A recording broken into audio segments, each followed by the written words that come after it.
Dun, dun, dun, dun, dun, dun, dun, dun. Does a grand final loss like that, it can go either way, I would imagine. Go a lot of ways. You don't want it to go negative and go. How do you suspect the Giants will react to the performance last year? Well, I think you've got to put things in context. I think they had a brutal final series. When you look at the way they played in the lead up to that grand final, it just all the trapdoor opened and it all just fell apart for them. You know, they weren't physically right. Half a dozen of their players limped to the line, and they were made pay by a fitter and stronger Richmond Footy Club. And often in grand finals, once the result's known, the actual numbers blow out. Mark Rasciuto tells me that teams that have lost grand finals by 10 goals or more, their average finishing position the next year is 13th. Ooh. That is a low number, but this is a different team. They're always a unique situation, the Giants.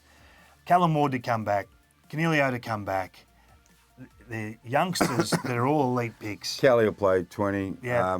Lockie Whitfield had his appendix out. They had injuries everywhere last year. Absolutely. So I just think this is a different team.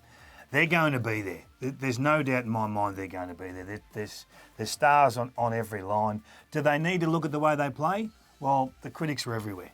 They don't play a forward half game. They don't get repeat entries. They don't get scores from turnovers. They made the grand final. They made the granny. So Leon Cameron has been very strong.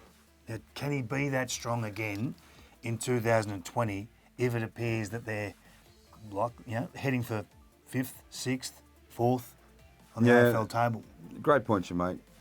He needs some luck, Leon Cameron. I can't think of a team that has had such injury concerns or real injuries in the last 3 or 4 years. They've got a couple of players there I'd like to sit down and point the finger at and slap them across the face and say, hey, I'm not a violent guy. Why are you getting so physical? Because, in the room before the game, the emotion builds up. Who do you want to hit? First thing I'd say, I really, really, really like Toby Green. But we need 22 games from you. We need no suspensions. We need no niggle. Okay? We need 22 games. We need goals. We need you to get back to dominating games. Now, you can do that, Toby. But, no more scraping across the face. No, we don't want appeals. We don't... just play. Okay? Because they've got a really good team. Finlayson, hope he's going okay. He didn't touch the ball in the grand final. He had a pretty solid year. Himmelberg's got talent. Our man behind me, Jeremy Cameron, won the Coleman last year. Did he? Yes, he did. A few wise people put some money on him before the start of the year too, David. You right sitting there on your wallet or not? Nick Haynes and Phil Davis were ranked 1 and 2 interceptors last year, intercept marks. I mean, they've got some real talent.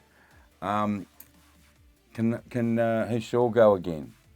I was expecting to retire at the end of the last year, but he's going again. That could be a problem, that small defender right at the end. He's been a star. But there's enough talent.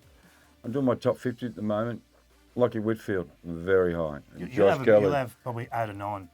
Yeah, I've got a lot in there. I've certainly got 3 in the top 20.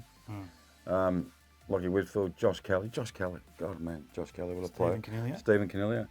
They're the 3. They're actually those 3 in the top 15. So they've got some genuine talent. So I think they're going to be difficult to beat. I've got them as a lock for your top 4. I don't know where you see them, but they're going to be there. No, they're certainly playing finals, no doubt.